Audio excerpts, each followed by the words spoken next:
You were not meant to be a slave to the grind. You were not meant to trade your life force for money. You can escape gravity. You can unlock your life. You got this. Let's go. Hello and welcome to Unlock Your Life. This is your host, Jennings Smith. This past weekend, guys, I was standing in line. This place didn't open till 5. I got there at about 4:15. When I got there, there were already 20 people in line in front of me, and within 10 minutes, there was another 20 to 30 people lined up behind me. We're standing in the sun. There's no shade. There's no benches or chairs, and there's like 50 people standing in line hoping to snag a spot and get in on this place. So at 5 p.m. on the dot, the doors open. Out walks a woman. You know, she sets up her little podium and she starts talking to the first person in line. She says, "Would you like to dine now or would you like to grab a reservation for later?" And so some of the people that were waiting in line, you know, they wanted to go in and eat immediately. Others were grabbing a reservation and then coming back later.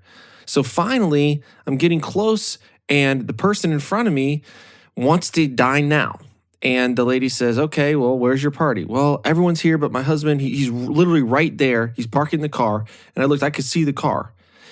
And the hostess says, "Well, all people need to be here for us to seat you next." And she goes right on to the next person in the line. They grab the last four top and go into the restaurant. So finally, it was my turn. And I said, "Do you have anything around 6 o'clock p.m.?" She said, "Well, I have a 6:30 and an 8:30 p.m." So I've been in line an hour early or 45 minutes before this place even opens, and I can barely even get the reservation time that I want. But I grab it, I go off, and I meet a couple friend of ours. They were in town visiting out of Indiana, and I wanted to show them a good time in downtown Charleston. I live in Somerville. It's about 20 miles from Charleston. So we went into the city. We saw Waterfront Park. We, tried to do a horse carriage ride, showed them the market and Rainbow Row, the Battery, all that stuff. And I wanted to take them to a fine dining experience in Charleston. But the issue is it's very difficult to get into restaurants in Charleston. I mean, it's not like New York City, but it's getting there. And so there is this restaurant, and they are amazing. And if you're a Charleston local and you're hearing this story, you maybe even know what I'm talking about. But this restaurant is not in the best part of town. It's not down there on King Street and Broad Street. It's actually in the north part of the peninsula. And it's very small. You know, there's only maybe 10 or 11 tables there. They don't take reservations. So it's kind of a pain in the butt. Like if you want to eat there, you have to show up like at 5 p.m. or earlier to get in line to even just get a reservation. You can't call them. You can't book a reservation on the website. And if you show up at like 6 o'clock or 6:30 to try and get a reservation, you're not eating until maybe 10 p.m. if you're even getting in at all. They may say, "Sorry, we're done for the night. You can't come. Try it again tomorrow." And so this restaurant is called Chubby Fish, and it's like an eclectic seafood restaurant, chef-inspired dinner. I mean, crazy food, you know, like Wagyu beef tartare. They had like deep-fried blowfish. We had this grouper. What else? We had like lamb shanks. And the most interesting thing is they have this famous dessert. It's called fried chicken ice cream. And when they bring it out, it literally looks like a drumstick of fried chicken. And it's ice cream. And there's like a pretzel rod in the center, which is the bone, the chicken bone. I think it's dipped in white chocolate and then rolled in some sort of cornmeal, cornflake type thing. And it's delicious. It's absolutely delicious. And it almost tastes like fried chicken when you're eating it. I don't think there's any fried chicken flavoring in there, but it looks like a piece of fried chicken. And so we get in there, and I mean, it's awesome. The stuff is kind of family style. And you put in your order all at once. The waitress knows how much you should order for the table, kind of guides you through that. So, I mean, we ordered like 3 or 4 appetizers, 3 or 4 small plates, 2 or 3 large plates, and the fried chicken ice cream. And they brought it out in the order that the chef thought it would work best, right? So sometimes they're bringing out the appetizer, then they're bringing out a large plate, then they're bringing out a small plate, then another appetizer. So it wasn't like a typical dining experience, but they made the flow go. And as soon as we kind of finished up a dish, within a few minutes, they were right there with the next dish. And so the whole meal was totally a delight. And every single dish, it was exquisite. It was amazing. Best food you've probably ever had. And our guests were thoroughly impressed by it. We couldn't stop talking about it. It was a super fun evening. And so why am I talking about Chubby Fish, a seafood restaurant in Charleston that you may or may not ever go to? What is the point? Well, my point was this model was totally different than any other restaurant. I mean, if you think about, a typical fine dining restaurant or even like Applebee's or the chains, you can make a reservation. You can show up, they have a set order of doing things and they have large capacity. They want to be able to fit as many people in there as they can. And Chubby Fish is doing it all backwards, right? They're limiting the capacity, 10, 11 tables. They're taking no reservations and they're creating like a marketing buzz. Because when you go by this restaurant, you see 40, 50 people in line just to get a reservation, just to try to get in. It makes you think. It makes you stop and think, what is going on there? But that's only one piece of their marketing that works, because above and beyond that, they are excellent with what they do. They're excellent at their core product, and their core product is obviously the meal and the experience. And the food is bar none. It goes up against or beats all of the other fine dining restaurants that are in way more expensive locations. And because of it, the demand is there. And this restaurant's not a brand new thing and there's a buzz about it. I mean, it's been around for years and it's consistently performed well in one of the most difficult industries that there is, restaurant business. Not a super great business typically. And so it really got me thinking about the way that I wanted to build my product. So my product is the Deal Room, if you've been following me for a while, which helps people go from single family into multifamily. And when I was formulating this business, I was thinking about, what do people really, really, really want? What are the big problems that they're trying to solve? Because anybody can go out there and sit in front of their computer and make another video course explaining how multifamily works, right? How do you find a deal? How do you get the loan? How do you raise the money? How do you make an offer? Here's my underwriting spreadsheet. All that stuff is necessary, but it really isn't the magic. It's not the problem. Like, if the biggest problem people had is, I just need to know how to do this, well, okay, how are you going to get the down payment? If you want to go get a $5 million loan and you don't have $5 million in net worth and you don't have $500,000 in liquidity beyond your net worth, you're not going to get that loan. So how do you close a $5 million deal? If you do, how do you find the partners, right? How do you find the partners with the property management? Or maybe you're going to need help to raise this capital. How do you get the down payment? If you don't have the $1 to $2 million that you need for the down payment and the rehab, well, where are you going to get those cash? Those are bigger problems to solve. Those are harder problems to solve. This isn't just making a course, putting it out there, selling it for a couple grand and never having to interact with your clients anymore because, hey, you bought my course. All the information you need is in the course. Information doesn't close deals. And I knew that firsthand because I had studied YouTube. I had studied BiggerPockets. I had bought apartment buying courses and it didn't work. It didn't work for me. It got me educated. It got me intrigued. It got me interested, but didn't put money in my pocket. It didn't put buildings on my balance sheet. It didn't add millions of dollars in net worth. It was just something I did. I had more information without the ability to solve those real problems that were holding me back. So when we built the Deal Room, I was like, that's what we have to tackle. We're not going to focus on how great and amazing our course is, right? Our course is fine. Our course is good. I'm sure there are maybe even better courses out there, but the course is just the foundation. Because you really need to be able to solve those problems. And how do we solve those problems? Well, it's not easy. And nothing worth doing is ever easy.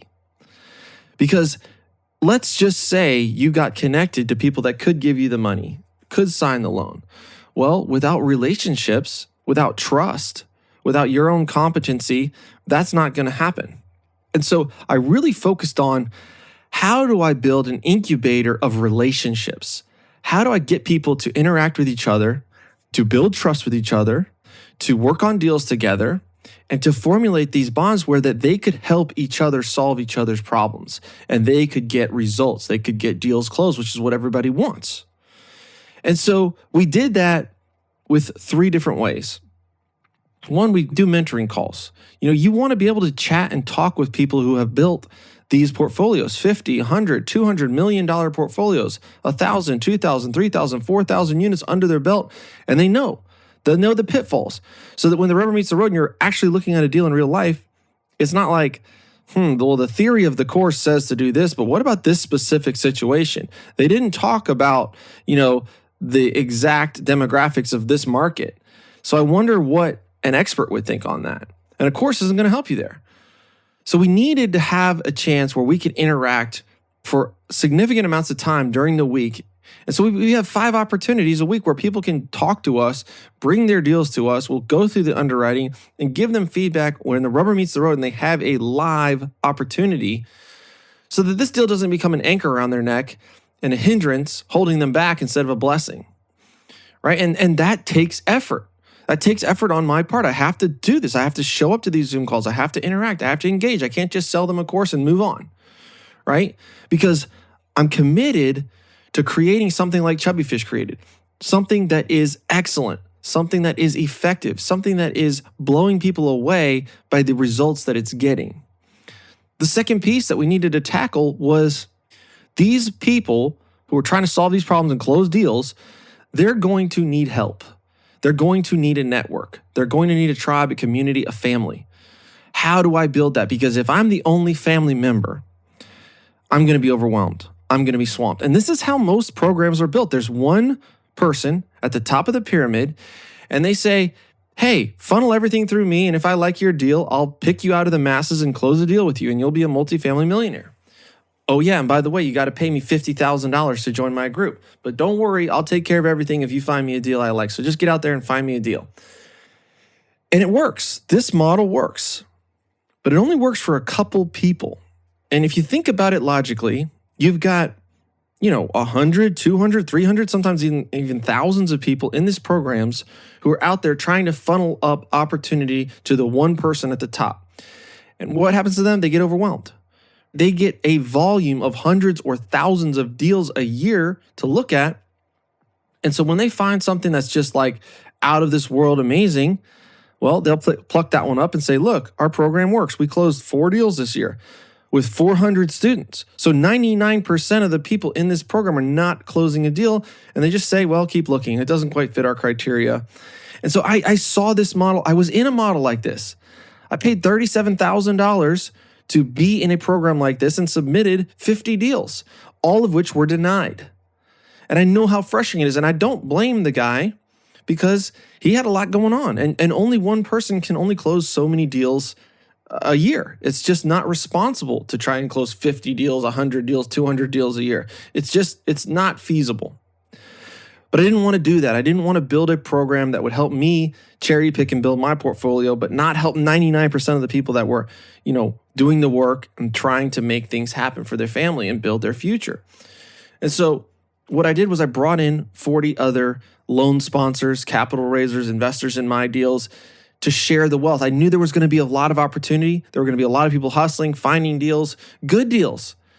And maybe I had just put a deal under contract, or maybe it was in a market I wasn't familiar with, but that doesn't mean it's a bad deal. And I want there to be the support system to help that. And to do that, I've got to have 40, 50 other people that are just as qualified as I am or more qualified to be able to do that. And so when those people are there, when the rubber meets the road and you find something, you can actually find help. You can find loan sponsorship. You can find capital. You can find capital raisers. You can find partners. And we can produce results, which we have. 2022, we closed 76 deals out of the deal room. 2023, we closed 91 deals. 2024, we're on track to break over 100 deals. And as you can tell, I can't close 76 deals a year. Can't close 100 deals a year. But I don't want to hold anybody back that is building a significant portfolio. And now, at this point, 15% of the deal room has a bigger portfolio than I do.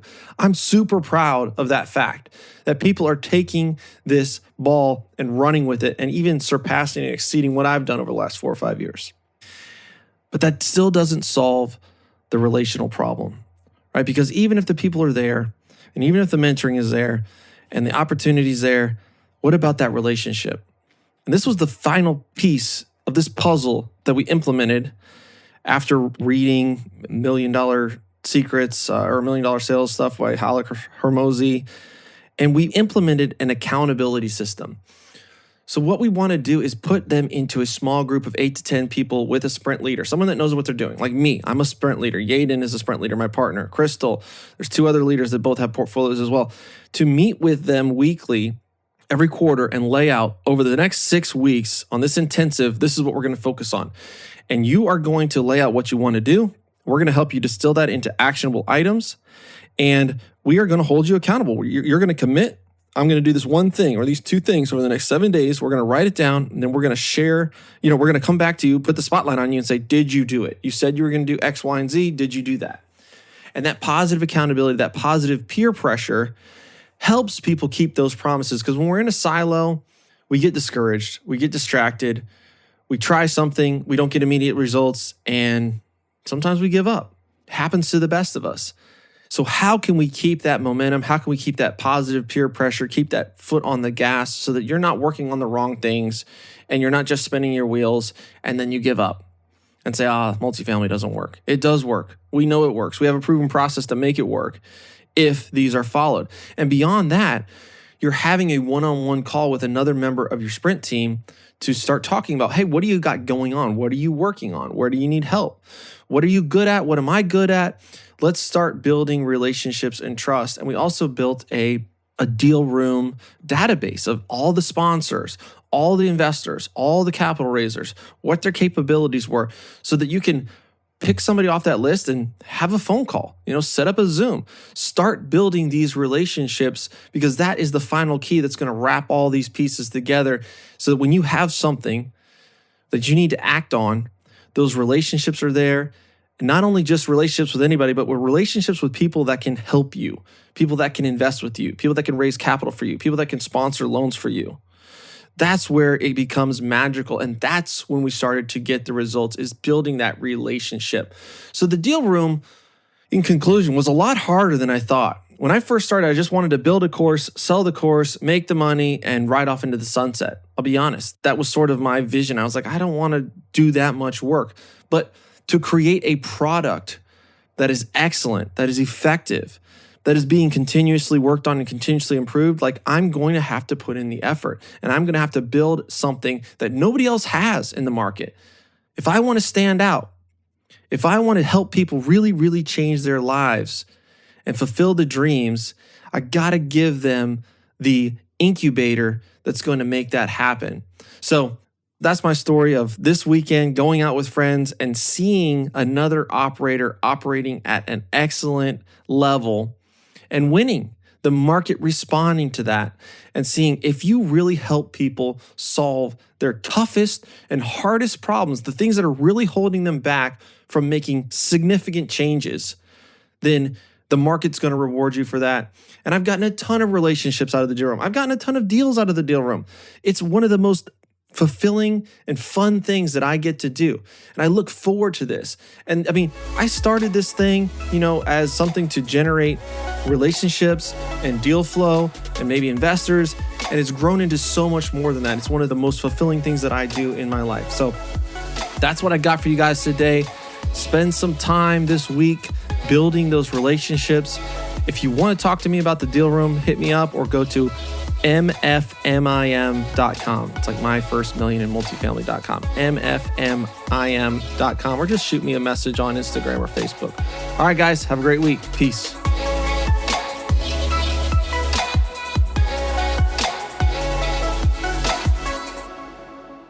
This is thepodcastfactory.com.